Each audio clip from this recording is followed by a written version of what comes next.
this episode makes the rest of the series look bad. Well, that's it for it today. I'm thinking about wrapping this up. Thank you so much for watching. Kidding. Let's actually talk about the episode. Hello, fellow Disney Plus watcher. It's nice to talk with you about Disney Plus today. If you love Disney and Disney Plus as much as I do and enjoy talking about it, why not click the subscribe button to stay up to date and give it a like so that more people can find this video. Thanks. No, but seriously, this episode, episode 9, went somewhere. It introduced some new characters with history, some scenes took some actual time, people have meaningful conversations, it's actually crazy. Okay, we're going to get into spoilers. Are you ready for that? Perfect. Just want to say right up front, how great timing is it that we see this opening scene where the squirrel gets squashed by the window? It's also Age Scrat Tales Day today. My thoughts on that are also on the channel, but let's not get further off topic. But yeah, the only thing that was missing here wasn't like a little scrat noise. This episode is about La Cienega's quinceañera, which is of course her 15th birthday party. I'm not gonna get into what a quinceañera is. I think most of us know, and if not, well, look it up.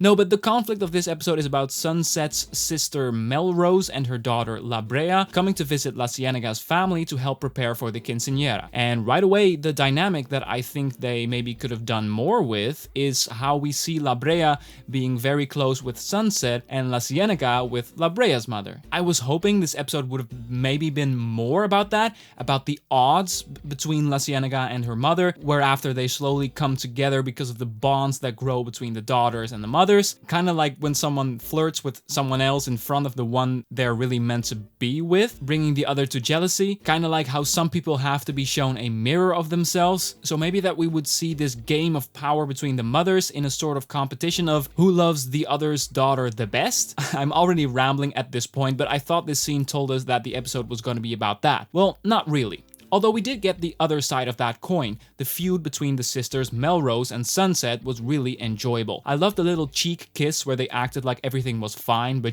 during the kisses themselves, they were looking all angry, right? I don't know, there's something enjoyable about two people trying to live a lie, right? And at the center, there's this feud between the two nieces, La Cienega and La Brea. What I thought was really clever is how the group of girls in the beginning of the episode are trying to decide on a haircut for the quinceañera, which is of course mainly La Cienega's choice. And of course, as is the dynamic through the whole thing too, La Brea has the popular idea and that makes La Cienega jealous and she fears La Brea's gonna take over the spotlight. But deciding on a haircut became more important than I expected. Oh, let me hold it. Your hair is a little flat on your head. Would you like me to make it stand on a little higher? Yeah, okay.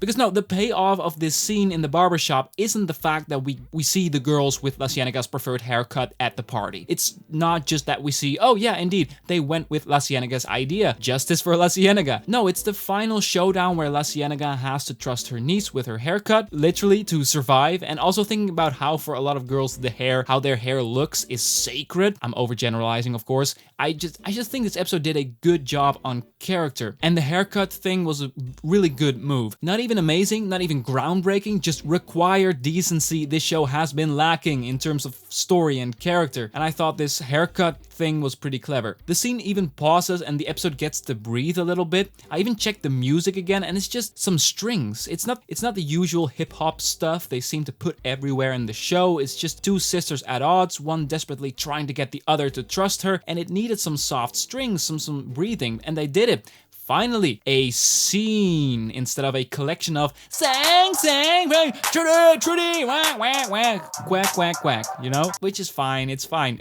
If this is the first review of me you come by, if this is the first time you hear my thoughts on any of the episodes of Proud Family, you're probably thinking that I really hate the show or something. That's not even, no, there's other episodes that I think are quite good, but I think this one is clearly one of the best for its handling of the characters. It just all works, and when there's bullshit, they call it out. Penny says in this episode to La Cienega, that wasn't very nice, La Cienega, when she came back onto her niece, you know? And that's very rare. Penny puts up with everything, that it seems like. Dijonay is really a rotten person in this show, and she puts up with it, but here in this episode, the characters together made sense bits and called each other out. I appreciate that. A lot of amusing, funny moments in general too. Dejanay trying to get through the door with her air mattress. Oscar saying to Melrose in response to her flirting, "Yes, I've been thinking about working out," you know, instead of working out, to which she refers to. Felix's quinceañera photos with him stressing about the cost of the party, which was a running joke throughout the episode, which worked well. The horse snacks that jumped off the plate was amusing. A lot of amusing little bits in this episode. I liked it for its little bit more serious handling of the characters, the relationship between the two mothers and the two daughters,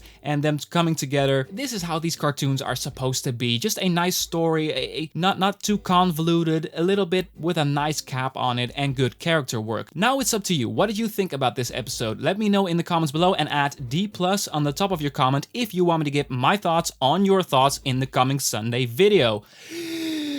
Oh my, I didn't breathe in that sentence. Well, I'm thinking about wrapping this up. Thank you so much for watching. If you're interested in my thoughts on previous episode, you'll find it right here or in the description. Did you like this video? Then there's the simple way to show support. Thank you so much. I'll come back next week with my thoughts on the season finale, and I think I'll do an episode ranking. No promise yet, but for now, have a wonderful day and see ya.